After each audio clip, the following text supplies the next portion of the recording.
Hello, good morning. Thank God it's Thursday. If you'd like for me to say thank you for joining us on our Rapid Dawn show for this morning. It's True Talk Thursday. There's quite a lot of conversation to be had, a lot of fun to go around as well. All you need to do is to make sure that your channel is locked right here on 176 on Star Times. And remember to follow all of the conversation on all our social media handles at Official Rapid TV. Ugochukwu Demir is my name. And you get to see the face and hear the voice of Cynthia Agbo in just a couple of seconds, actually. But then again, before you hear the voice of Cynthia Agbo and see her beautiful face, let's tell you top 10 morning foods. All right, good morning, and of course it is Rapid Dawn. It's a beautiful Thursday. It's our True Talk Thursday. And in just a couple of minutes, it will be time for sports with Ugochukwu. And just before then, anyway, it's good for us to have a very exciting morning before sports. Yeah, I don't know how sports could be sometimes. You don't know what to expect. It may not be exciting It's moments always until exciting. now. So, it's not always exciting because you like it. So let's go to what is exciting. To cover up before that time. So Sisters Act 2, they did a remake of the song, the hit song, actually, Happy Day. And of course, it's a happy day. The heavens were joyous, so they blessed us with some liquid, or what do we call it? Water. Yes. So it's a happy day. The cast, they're all grown right now. They are, they are all mothers and fathers, men and women. So let's see this Sister Act remake that was released this week. Enjoy.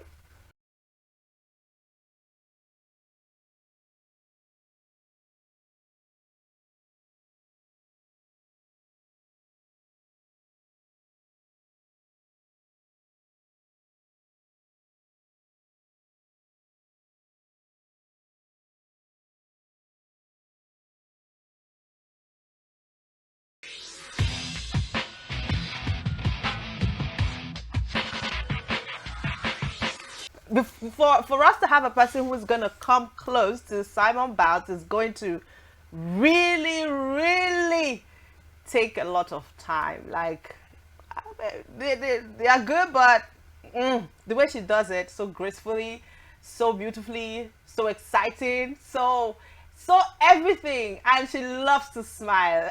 So I'm really, really wishing her so much luck, and so much more success. One would think that after the break she went for, you think that she would, someone I else don't know would if that's her mom there. She has a look on her face like God, I beg. and even her husband, the one on black, Look at her mom's face like God, I beg. When it's dead, no kill me. This is even so. I think in as much as this is exciting and graceful and fascinating, this is like compared to other of her performances that I have watched that led her to the top. You need to see her when she's on the air spinning. You'll be like, your heart will probably want to jump out. The most decorated gymnast in history. That doesn't come cheap. If you see her on the air, you're going to feel like, I'm sure her husband will be like, oh my God, okay, I still need this body intact. But congrats to her. She keeps killing it every single time she's out there. And I just want her to keep holding that record for long. That's just my... I was thinking you were going to challenge her for it. Challenge with it? No, I'm okay here. No, I'm not competing. No problem. I'm okay here. I'm very I think okay you have here. it in you. Have what? It's in you. Wow. You have the potential. I will not allow any Perspire to Maguire to put me in trouble. I will not allow that. So up next is time for sports. Don't go anywhere. After sports, hopefully we're going to have Eastern Circle today. Yippee! And we're going to have a conversation with our guest at about 9 o'clock, so you don't want to miss any part of it. And we'll be right back.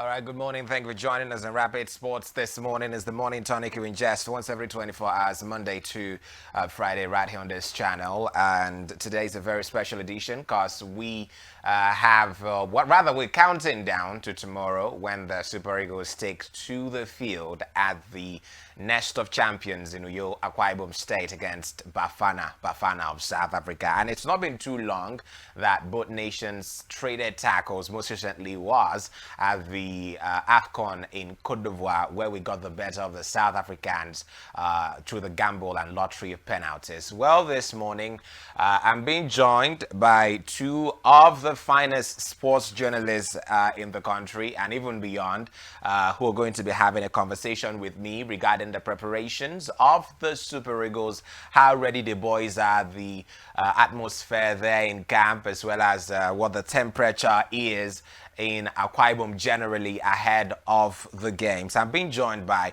Uche Nwodo, the pretty one who loves talking sports, and of course Afolayo Oluwatoyosi. Did have a conversation with him last night as well. Good morning, lady and gentlemen.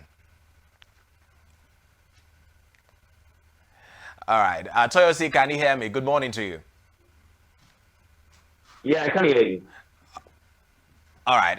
Let me kickstart the conversation very quickly with Uche. We did get confirmation last night that Maduka Okoye was the last Super Eagles player to eventually join the camp after all of the delays and all of the circumstances that gave rise to, the late arrivals. Eventually, Maduka Okoye arrived in camp last night.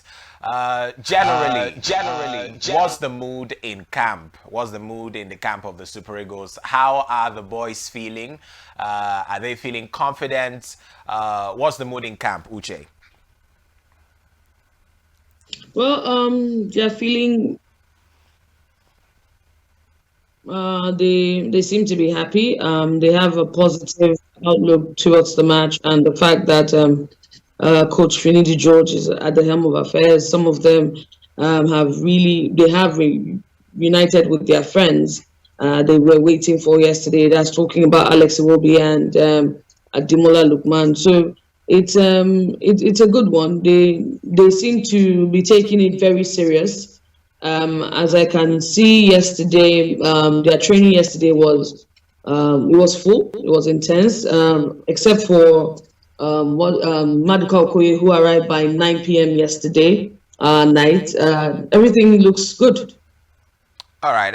So you do not think that these late arrivals have affected their preparations and possibly our performance in the game against South Africa? Do you think it's going to have any effect at all? No, not performance. Maybe their full training didn't take place. Their tactical, they had started it, but they needed a complete 11-11 to be able to finish up with the training. But I think they did that yesterday with the arrival of with the arrival of Ademola Lookman and Alex Iwobi. So they have done that already. So it's not going to be their performance. It depends on what Finidi does differently. Because I keep saying that it will start with the lineup. We're going to start with the lineup. If the lineup is not good enough, then we'll start with our permutations, get our calculators. But if we get it right, because every player there they all look charged up for the game. So if we get the lineup right, formation they play with, and depends on what you tell them. Then if they go for the kill, then that's good. But if they don't, then we would have to blame the coach. Late arrival, some of them might not even play. That's how funny it is. Some of them might not even play. So it all depends. All right, talking about doing things differently, Finidi did extend invitations to a couple of new faces and new names in the squad, the likes of Dele Bashiru, Kenneth Iboke, Sadiq Ismail, and Ibrahim Olaoye. Do you see any of these new boys getting possibly a starting berth in our lineup?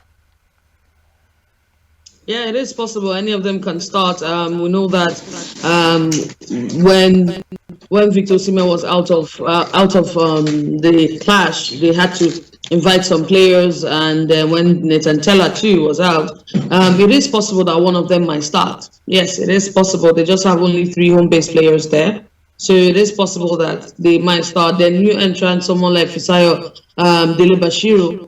I think Finidi might want to give him a chance to see what he can do in the first half. Then maybe getting maybe the older players as a substitute, because we know how it can be. Someone like Kelechi Iheanacho, for me, can't actually play. I don't like him in the first half. I really don't like his play in the first half. So that's just an example, not like they play the same position, but that's the kind of things that you need to look out for. Maybe you might just want to do it. Get the new boys. They are hungrier. They might just start scoring goals early enough. Boniface is there. Why not?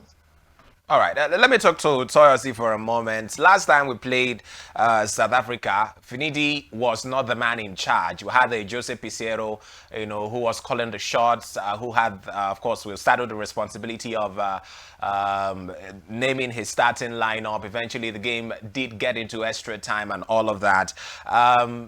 From what you've seen, what kind of formation, what kind of tactics do you think Finidi is going to employ against the South Africans? Do you think he's going to go with the same formation that Jose Pizarro prosecuted the match against South Africa at the AFCON with, or do you think he's going to go for something entirely different? Well, I so much believe that the practice was the person we used during AFCON is something that the coach would likely use, because when we look at it, we can actually deploy a 3-5-2 formation with Terry Murphy in front, and we also have Boniface in front. Kelechi Iheanacho can play behind both strikers. And the only intriguing part of it is that Kenneth Igoke, Kelvin Igoke, who we didn't see coming to the Super Eagles of Nigeria, might just be making his debut at the left back, because we have three-man defense: Tamino, Calvin Bassey, and Shemi Logo Ajayi, the three-man back line. Stanley Wabani is the goalkeeper. Then from the right back, we can put Chidozie Awase, because no Olaino, what's his man's name? Brad Samuel hasn't really done 2 sessions, just maybe one session for him. So I think it's going to be a 3-5-2 formation where we know there's going to be like massive attack and massive defense. Something we saw during AFCON. But the coach might actually choose to be different by starting players who have only just one training session. But left to me, I think based on the squad that we had 2 days ago, it's going to be a 3-5 formation.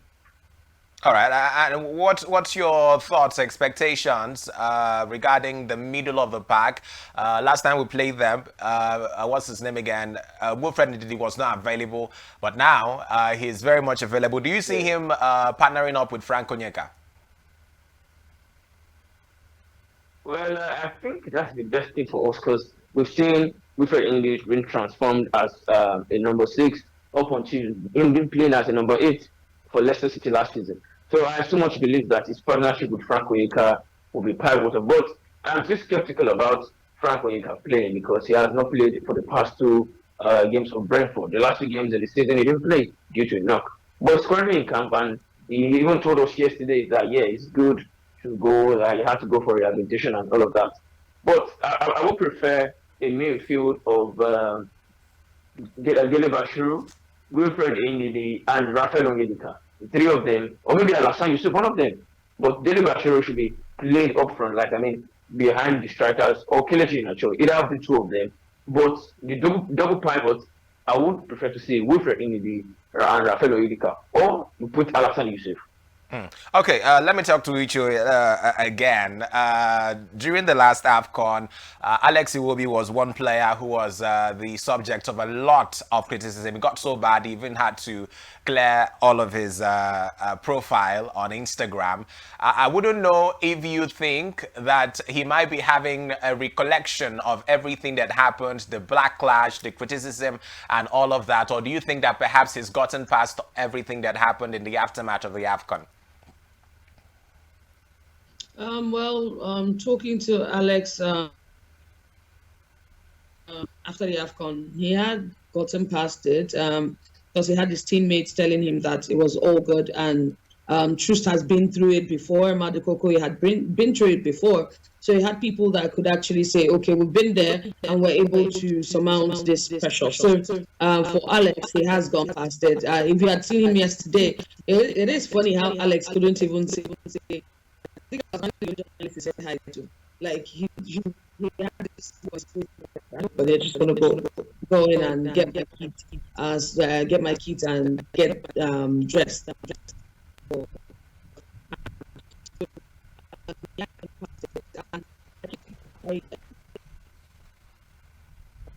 Uche, you seem to be breaking up. We seem to have lost your audio. Can you hear me?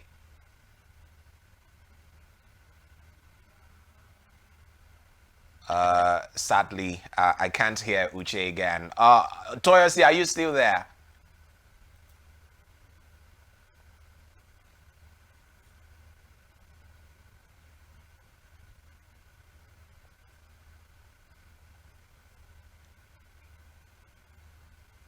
Hello, Toyosi. Can you still hear me?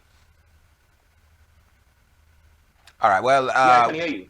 okay. I was asking Uche regarding how Alex Iwobi is feeling, especially after the backlash that he faced after AFCON. You know, a lot of people called him out, criticized him, lots of name calling, insults, and all of that. So I was basically asking if you think that he has gotten past all of that and ready to put in 101% performance for us against South Africa.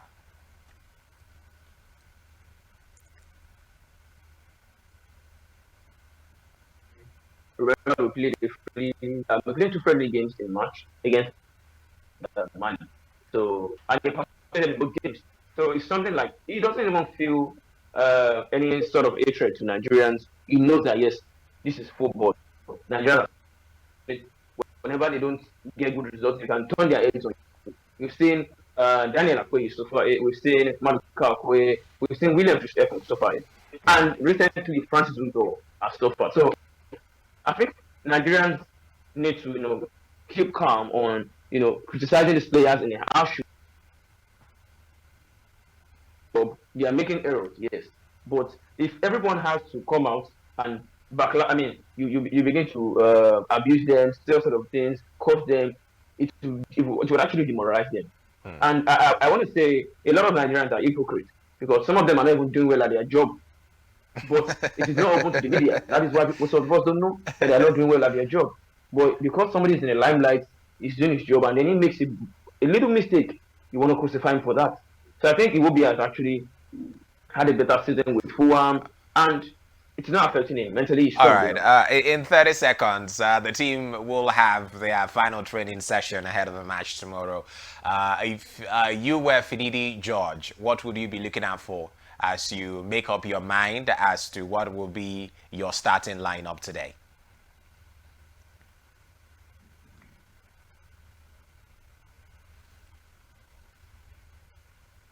Hello, Toyosi, did you get that? Okay. Let me see if perhaps Uche can give me a quick response to that. The Super Eagles will be having their final training session later on today at the Nest of Champions ahead of the match tomorrow, which kicks off at 8 p.m. Nigerian time. So Uche, if you were Finidi George, what would you be looking out for as you make up your mind on what your starting 11 would be tomorrow? I will quickly start.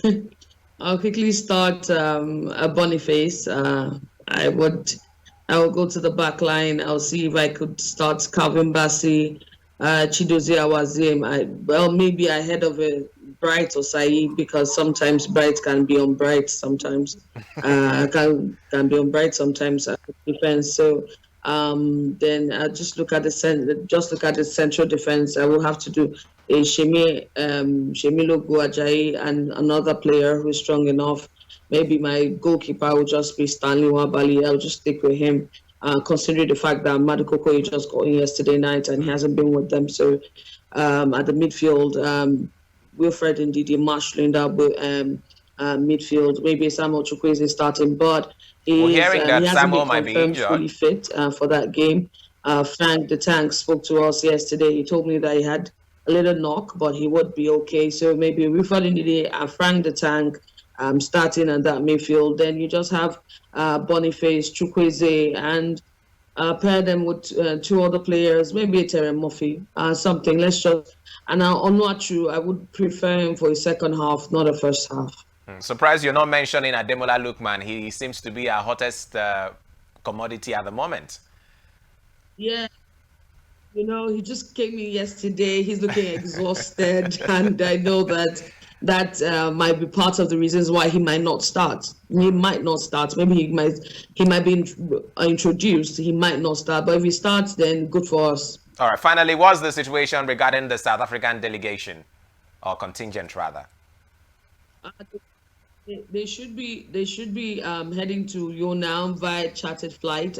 They came in yesterday at 10, between 10 past 10, got past immigration. So, but they couldn't get to Uyo because of the airport closes by 9 here in Uyo. So they arrived in Port Harcourt late, as against the initial plan to stop in Lagos, then take a chartered flight down to Uyo. So they will be here before 10 a.m. They should be here because they are training by 8 p.m. today. So hopefully we will get to see them soon. All right. Thank you very much, Uche, for your time, and we wish you all the very best. Speak to you again soon. Thank you very much. All right, and thank you, Toyosi, as well. Thank you for your time on the show. There's plenty more to talk about, but unfortunately, this is where the cookie will crumble, because he who fights and runs away lives to fight another day. We're now counting down to the match tomorrow, which starts at 8 p.m. Nigerian time. Trust, your favorite TV station, will be here to give you all the updates and live coverage of that very important match against Bafana as we seek to qualify for the 2026 World Cup. And remember that a couple of matches have already happened. Yesterday, Togo were held to a 1-1 draw with South Sudan. Namibia drew 1-1 with Liberia as well. Sierra Leone got the better of Djibouti by 2-1. A couple of more games happening today.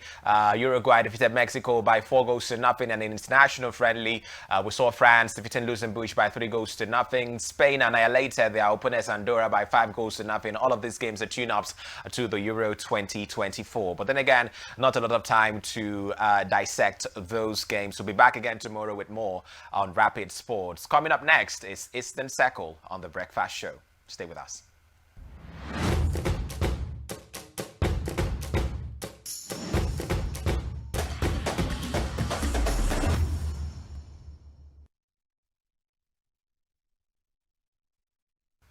All right, welcome back. It's still Rapid on right here. It's it's a Cameroon morning.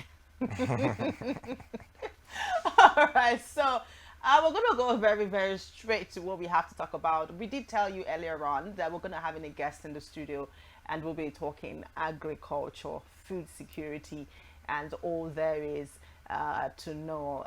Just last week, thereabout, this administration celebrated 1 year in office, and the different ministers did come out to give a highlight of what they've achieved in their various sectors, and the progress, the downtimes, and what they hope to achieve going forward.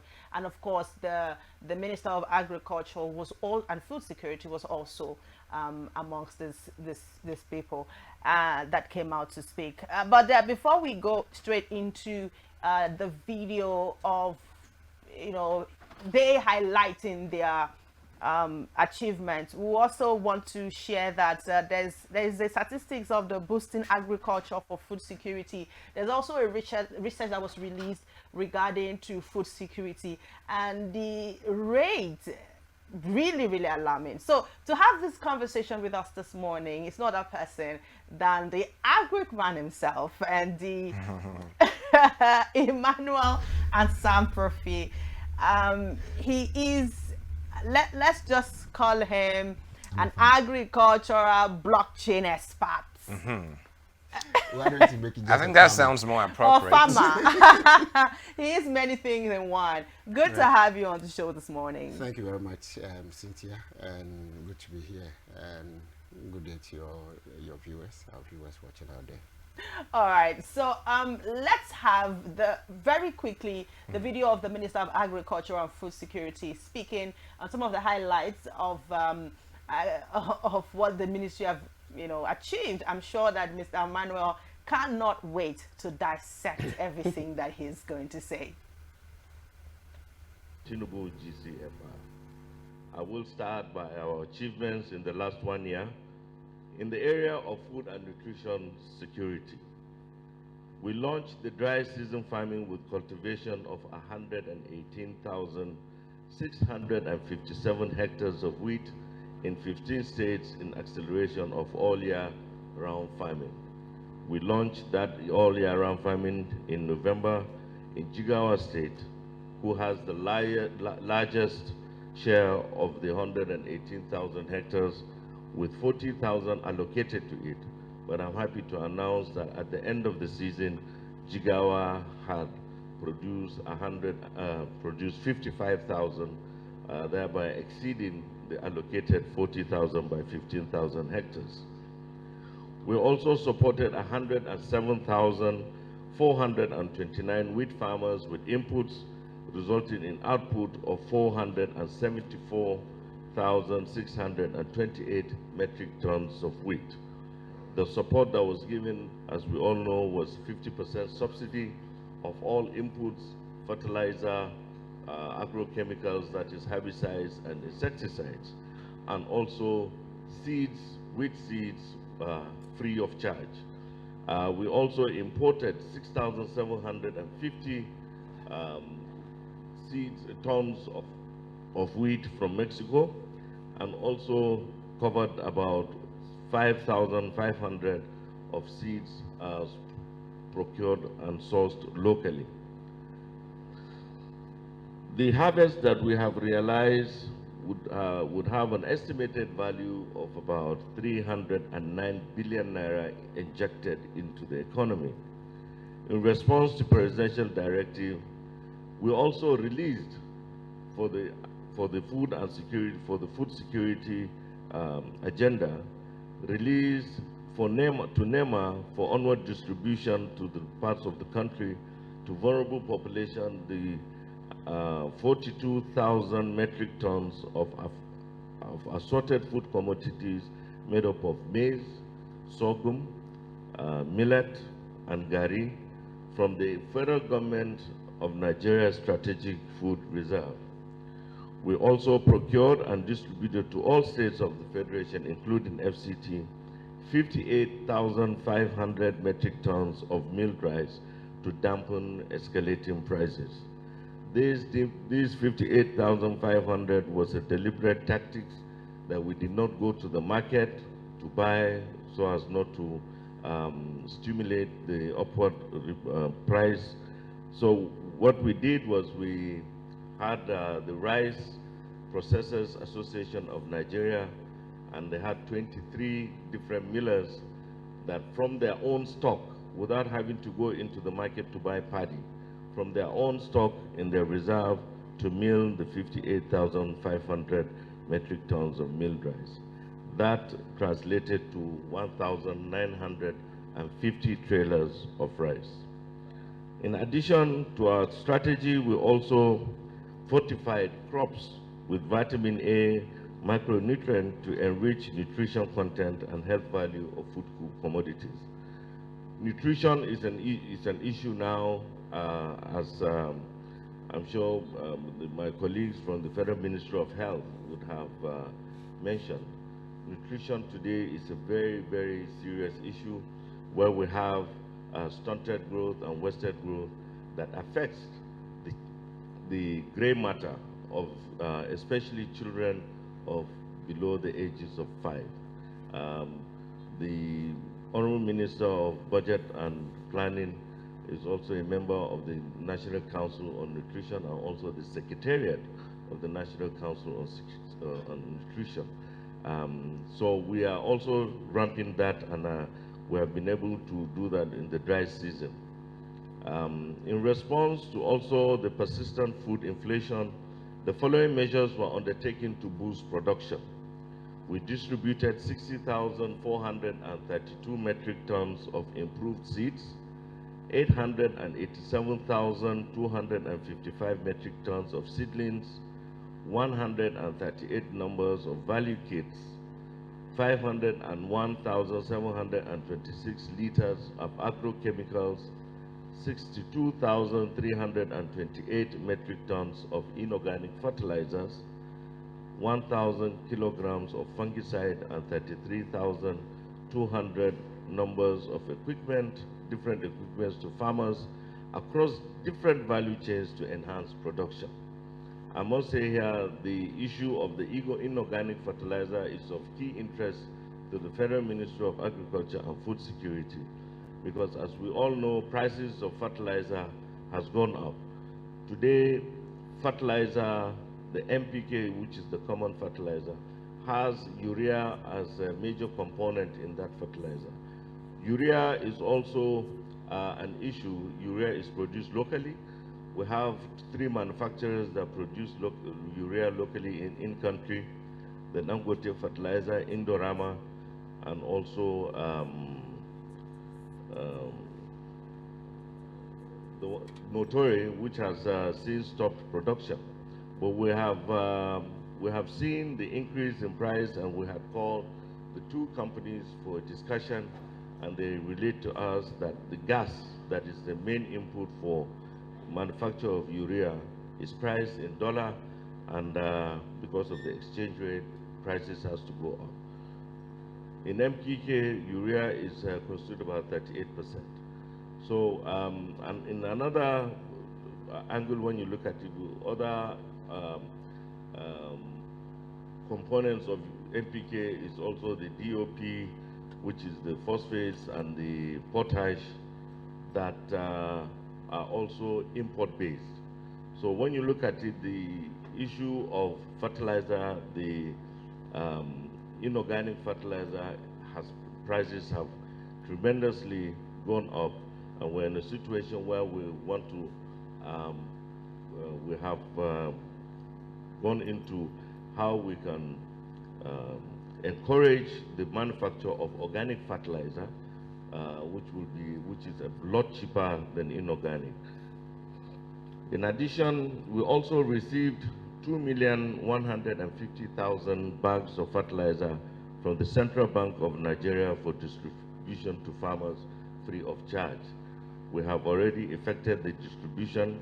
We have given states the mandate we have allocated based on their comparative advantage that they have in terms of fertilization, and they're in the process of taking the delivery of the fertilizer. In addition, we have also improved farmland security with the provision of additional resource of agro rangers and other security agencies. Just a couple of weeks ago, we had an interaction with the Chief of Defense Staff, who had assured us that this wet season, farmers will have access to their land in a lot of those areas that were hitherto couldn't have access to those lands. Then in addition, the other areas that we have intervened is in the livestock production and animal health. Procurement and distribution of 14 million doses of anthrax spore, foot and mouth diseases vaccine. All right, that's the Minister of Agriculture and Food Security, Mohammed Mahmoud Abubakar, speaking on some of the achievements. I mean, our first 1 year in the agricultural sector, I could see that you were smiling, nodding your head, doing like this. You had all of the different expressions. He apparently agrees with all of the things that the minister was saying. These are figures that Minister churned out. You and I are not privy to that information, are you? Exactly. But at least you should be able to feel the impact of what he's saying. Absolutely. So that's why I'm coming to. When was the last time you went to market? The price of rice, it's an average 50 kg of rice. It's hovering around 80,000, 85,000. What is it compared to 6 months ago? So those are the things that you will churn out all these figures, but has the figures be translating to the ordinary person's pocket or living? No. Reasons is that government keep giving figures. Is these figures actually getting down to the grassroots? How many farmers have been affected positively? When the farmer gets it, the next thing is the consumer. As a consumer, last time we used bread as an example. Now bread is at more than 1,500, 2,000 per loaf. So all these things are good initiatives, all right. But the question is, who is there to verify? Who is there to give that this is exactly what is being done? Okay, so let's now start with, he mentioned all of the things, all the fertilizers that we're giving out to farmers. Are you trying to say that it was not real farmers, or the word political farmers? There are political farmers, all right. There are farmer associations and farmer groups that normally comes out during any administration. When the season is about to begin, you find a lot of other guys now coming up to form various associations. What is the data do we have on farmers? Can we, as a ministry, give us correct data of farmers, the number of farmers, exactly how many hectares or acres are they cultivating, and what crops are these? Those are the benchmarks that you use to measure whether what the minister is saying or whatever the political heads or the policymakers are saying, it's okay. We have to also equally compare it with the developmental partners. The developmental partners in this case will be the FAO, Food and Agriculture Organization of the UN, the various USAID programs, and the various AGRA, institutions like AGRA, whose sole mandate or whose sole projects are towards food security. Are you food secured? That leads us to the recent statistics saying that only 21% of Nigerian households are food secure. And it went further to say that we have about 59% of Nigerians are moderately food insecure, and about 20% are severely food insecure. So he also talked about 4% of household had very minimal, and 41.5% of household in the country did not have money to buy food in the past 7 days preceding the survey. And then 4% of this household had very minimal, and then 23% of household are in Nigeria are not toilet facility, don't have toilet facility, but that's by the side. That's sanitation. Yes, sanitation. Yeah. And then he also talked about, the statistics, as an expert, as yourself. Okay, so this is another one on the screen. That's the agricultural boost for food security. We have 2.1 million. We have 93% of subsidy on agricultural inputs for farmers. Yep. That's 2.15 million of fertilizer, bags of fertilizers distributed for 2024. That's what we distributed. Season is about to start. Some places it started already. Rains are here. So this thing will have to translate into the next 6 months. Because you take a crop like maize, it's a 90-day, 120-day crop. So you have to wait in the next 120 days to judge whether this actually gone down. If you take cassava is over 6 months, 8 months, almost to a year. So some of these things you will not see it now. But the question is, what has happened in the past? Can they give us how many of those fertilizers were distributed in 2023? Then you can quantify and to measure them to see that, 2023 we give X amount of fertilizers, which translated to Y amount of food or production. There are those who are of the opinion that in the last 10 years, agriculture has been at an all-time low. In terms of productivity. Before now, there's always been problems that the agricultural sector have had to grapple with: insecurity, storage issues, low capital investment for farmers, and all of that. And now, there are new challenges added, where farmers now have to deal with things like very astronomical price for inputs, unbelievable cost of production, and all of that. So climate change. Do you share the opinion that we have seen agriculture at a level that we've never experienced in the last 10 years? Absolutely. Reasons are it's multiple multiple reasons. Some of the reasons are this: how many youth are going into agriculture? The average farmer that you see now is about 56 years old, 60 years old. If you expect a 60-year-old to produce rice to feed the country, it's not going to work. So the decline is declining further because we're not making enough investment into the agriculture sector, and then equally we're not making intentional. We're not making it intentional. As you can say, the president declared state of emergency at a point in time in terms of food security. Yes. Now, this should have been backed by conscious effort and action. Every university that has land should be able to go into proper cultivation. That is what, at least the university environment, let's use the University of Agriculture. That's their core business that they are doing. How many of the students coming from FUNAB, that's Federal University of Agriculture, Abeokuta, are into gainful agricultural employment?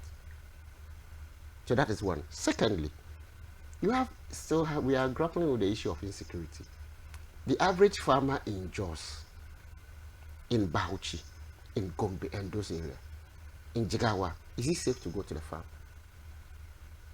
If I put my yam and I can't be sure of even my own livelihood or my life, the safety of my life, to go and watch that yam on the soil, to till the land and to make it, I will not go. So those are the things that are affecting productivity. So it's affecting production and it's equally affecting our food. So there's a conscious effort of, okay, you're giving palliatives. Beautiful. But is the palliative sustainable? If we are making a conscious effort to say we have about 774 local governments in this country. If every local government is having 10 tractors as, the agricultural business, or then 10 tractors as their mechanization hub, see how you can even quantify it. Then you know that actually you are dealing with over 10 times 700, you are dealing with over 7,000 tractors. You know, you've invested new 7,000 tractors. Let's each of the tractors do 300 hectares a day, 300 hectares in the season. You multiply the ripple effect is. But if you expect a young guy to now go in and source for money from any of the banks with 28% interest rate, and he's not even sure that he's going to get tractors to till the land, and you want him to use cutlass and hoe, you're not going to get it there. When was the last time? Let me look inside your hand. You will not.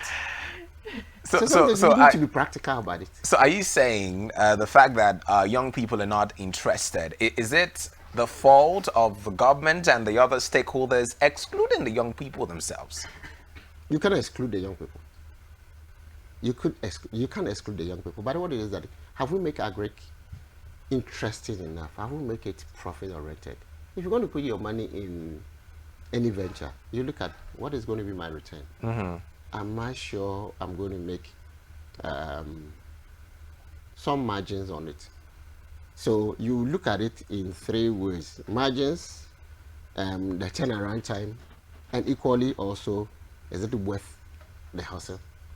If we are putting 100,000 on 1 million, and I'm going to make 10% in 35 days or in 60 days, and you put in the same 1 million, and you are going to make 5% in the same amount of time, which one would you go for? Of course, the later. Exactly. Or the former, rather. The former. You look at the one that's going. So we need to be intentional about it. You can't say young people should go into agric and they will just jump into agric without the right requisite information, the environment. We have a lot of water bodies.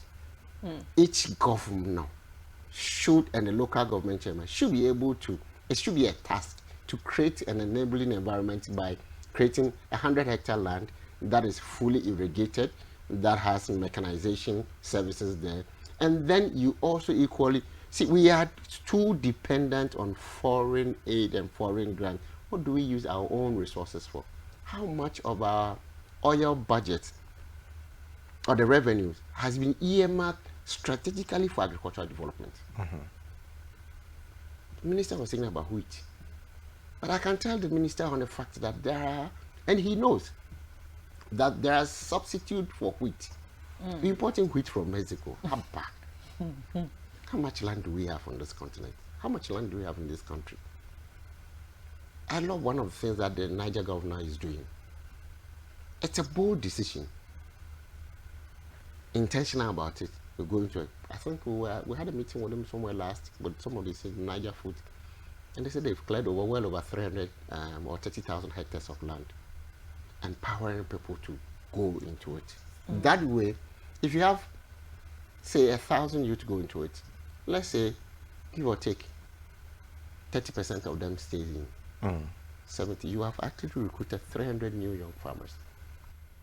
And average farmer is about 24, 25. With the right skills, that guy will, you are sure that for the next 30 years, or for the next even 20 years, this guy will be continuing to grow, as opposed to a 60-year-old one, who is currently the average farmer age. Okay, let's now speak on the idea of, I mean, then we used to have people, young people then in days of old, who were not able to go to the regular university. So they had to go to technical colleges, go for vocational studies and the likes. Now, do you think it would be a good idea if we have some sort of arrangement like that to bring young people into agriculture, especially those who probably don't have access to the regular university education in the rural areas? So it's sometimes one of the policies and projects that government have to be bold about it and go into it. You do apprenticeship for mechanic. You do apprenticeship for plumber and all those ones. Why don't you do apprenticeship for farmers? It's practical. The farmer does not need a degree to grow a food, but he needs the knowledge. And that knowledge can be passed on through apprenticeship. How many of us, our engineers, quote unquote, the degree holder engineers, his car breaks down, he will call the guy who did not finish GHS to come and fix it for him. Because the GHS guy, Ebuka or whoever was doing, has been trained. He knows where the carburetor is. He knows where the radiator is. So he knows how to fix it. But if you are going through, we don't make farming as intentional to be growing new set of farmers and relying on our old people to continuously. You and your mother or your grandmother do not have the same energy. So yes, there should be an apprenticeship program that would say, this is a startup park, quote unquote, or a startup farm for farmers. You're starting with 1 hectare. From the 1 hectare, in the next 1 year, you are now growing it. Let's start with even chicken. What's the cost of egg now? 180 naira for 1 egg. For 1 egg. Now, a crate is about 4,000 now.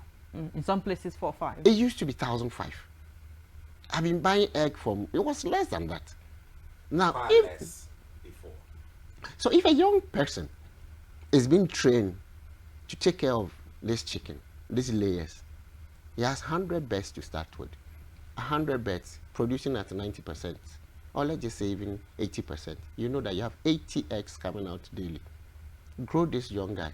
So you mean to tell us that that guy cannot learn to put this feed here, remove the tray, or collect the eggs? Those are the things. So it has to be something that governors and individuals and churches. I think I mentioned it the last time I was here that, you see, if your church does not own a farm, leave that church. Okay.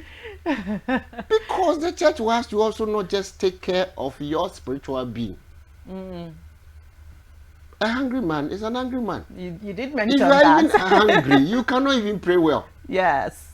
But if you too full to you actually, but at least when the person is at church and he knows that what he's going to eat It's not a problem. is not a problem, that's one angle solved. So the churches should be able to. We have a lot of good churches, good religious institutions in it, and we have people in it that are knowledgeable enough to pass on some of this information and training to our youth. So churches must start farm. If a church here start a farm in Kuje, where we have at least land, in Nasarawa, which is not too far, to feed Abuja, go stop us. So Alright. it's not, and it's also corporate institutions. In fact, the various telcos and things have done well, but you see, we need to set, government actually also need to encourage these corporate institutions. I'm a business. If government says, per what you are doing, if you are supporting 10% of your corporate social responsibility, it's supporting agriculture, it's supporting growing of young farmers, it's supporting things within the value chain, the agricultural value chain, I'm going to give you a tax rebate or tax system. More of them will go into it. We've started Big Brother now. How much money is this being spent on this one? That's entertainment. All right, you didn't really talk much on the food insecurity, that statistics that we were unable to touch that part. Can we just touch that very briefly? About 21% of our household are food insecure. That's scary. That's more than one fifth of the population is insecure. Currently, we are pegged at how many? 200 million. Let's just say 200 million. Divide that 200 million by 5. That means you have 40 million people food insecure in this country. And a country that has a lot of lands. What are the main food security crops? Maize. They are mostly grains. So maize, wheat, sorghum, millet, beans, and cassava gari. Hey, wow. This is our main things. The rest are all what they call condiment or attachment to make it. So the vegetables are all, but the first thing you ask, Madam, do you have swallow or rice? We are too over reliant on rice. So rice prices will keep going. What else is there to it? So many things. One more. There's plantain. But what That's would you recommend as a quick fix solution? Because myself, and I think I speak for a lot of Nigerians now, when they say, when we say that we're tired of going to the market with a lot of money and coming back with so little food items. And there was a time you could go to a fruit market with 1,000 naira, you'll be able to get watermelon, banana. You'll be able to, your bag will be full. You get, but right now you can only afford to get one of those items. So what's like that one thing that we do right now, and in like a month or two, the price of goods, food prices in particular, Sharp. get down? We don't have sharp solutions. Agriculture is not fast food. So you can't say what are the quick fix, but what are the things that to start with? Start with yourselves. Empower a local farmer by going to the local farmer. Probably you have a local farmer that is around, said, you know what, I buy X amount of vegetables every month. How much will it, I mean, if I'm supporting you or I'm guaranteeing you buying vegetables from you on a monthly, on a weekly basis, you know that. So you support the local farmer to grow, because most times farmers themselves do not have the enough funds. They can't go and borrow at 28 to 30% to go and farm. So that is one, on a personal level. Now, on the community level, we all have a role to play in fixing our country, fixing our economy. So we should just not just, I'm glad for one thing in Abuja, you can't just build anywhere. But other places are not at that. So agricultural land are now being sold to the real estate guys without proper planning. Mind you, their land is diminishing. Land reduces in size, but the population increases. So agricultural land are becoming more limited. We should create more of agricultural zone where you know that this area is purely for agric. So it's a no-go area. If you want to farm, this is the place to go. If you want to build, go to these places. So that's another one on the community level. The community will equally have to also be very supportive. Some of our actions we're doing, it's not government, it's individual, it's community. You see that somebody is dumping plastics. When the plastic gets onto the ground, there's no way plastic will decompose. So you plant, the plant will go and hit a root, the root will go and hit rubber, and that's it. So community-wise, isn't it? But most importantly, government, because they make the policy. Leadership lead and for us to follow. So set the agenda. We want to be food secure in the next 3 years. We want to be food secure in the next 24 months. This is the roadmap to it. We want to make sure that we enroll 1 million youth train them and get them into agriculture, support them, give them what is called grants. Instead of giving blanket subsidy, we're going to actually dedicate this subsidy into going into agriculture. When everybody is full, our stomach are full. In fact, we'll find a way where it's meant to deal with the fuel. But if you're already hungry and you go to the market, the prices of food are high. You go to the pumps, you are not getting the fuel, and the fuel is expensive every day. That is where the agitation begins more. You need to be more of supportive with our various community agricultural things. All right, as we get set to wrap up, let's just touch one very little thing in 2 minutes, where the cocoa statistics, let's have that on the screen. And it seems like Nigeria is sitting pretty at the 6% thereabout. Let's have the cocoa statistics. Yes, the top cocoa producing countries. Nigeria is about 6%, and Ghana, your Ghana, is 14%. The rest of the world, 13%, and we have Cameroon as well, 6%, Ecuador, 9%. Cote d'Ivoire seems to be the highest, 44%. It is because Cote d'Ivoire government, or the Ivory Coast government, makes it intentional. Cocoa is a commodity they don't joke with. What is a commodity that we can boast of as Nigeria, that we know that we are superpowers in it? Can you tell me? That's something to think about. We're good in yam. We produce a lot of yam. But Maybe currently, palm oil. Yep, we do palm oil. But currently, if you go to the world market now, We're not the highest. the largest exporter of yam is Ghana. So what it is that we've not, so combine these two countries, add Nigeria, we are contributing to almost 60% of the world's cocoa. But there's a glitch here. Where's the How glitch? much of that amount that translates into your chocolate? You know you love chocolate very much. How much of that, every lady loves chocolate. How much of that money translates into Africa? The world chocolate value is over 600 billion. I understood that's what. Combine Ghana and Ghana, Nigeria, and I mean all the African countries here. We have Cameroon in there as well. Does not get up to 6 billion of it. It's less than 10%. Wow. And why is that? Lack of value addition. You produce cocoa raw, dry it, and send it. It's like we are doing with the oil. You do oil, we send it raw. When they produce the oil and when they produce the crude, you take the crude and they now bring you the oil. Engine oil is from there. So they will sell everything to you separately. Paraffin, Vaseline, whatever, all those comes in. But you only go to the pump to go and buy petrol, diesel, kerosene. So that's where we are as a continent. It's not only a Nigerian problem. All right. It has been a really enlightening conversation. Thank you so much, Mr. Emmanuel Asaprofi, for having this conversation with us. We do hope that the next time you come talk about this, maybe by then there would have been major significant improvement in our food security and prices, production, and the likes. Hopefully. Thank you for having me. But one of the things is that we both have to be on the check. We need to check. We need to checkmate government. We don't need to just wait till the end. Okay. Now they said they are going to do 2.15 million bags of fertilizers. We now need to follow up with the various. Is that adequate? Is that enough?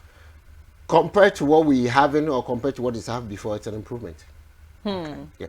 But what is it? We need to actually equally produce more of that local content here, so that fertilizer now becomes cheaper for average farmer to get.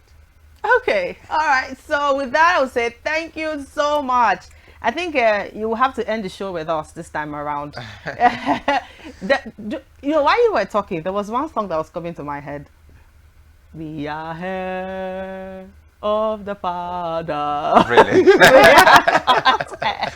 We are children of the kingdom. You're not thinking of the old new anthem. No, I was thinking about this song. We are family. We are one. So with that, I would say thank you so much for joining us on the show this morning. It's really been an interesting time. And from 7 to this time, really, really great. Thank you, Asaprofi. Do join us on Facebook and Instagram.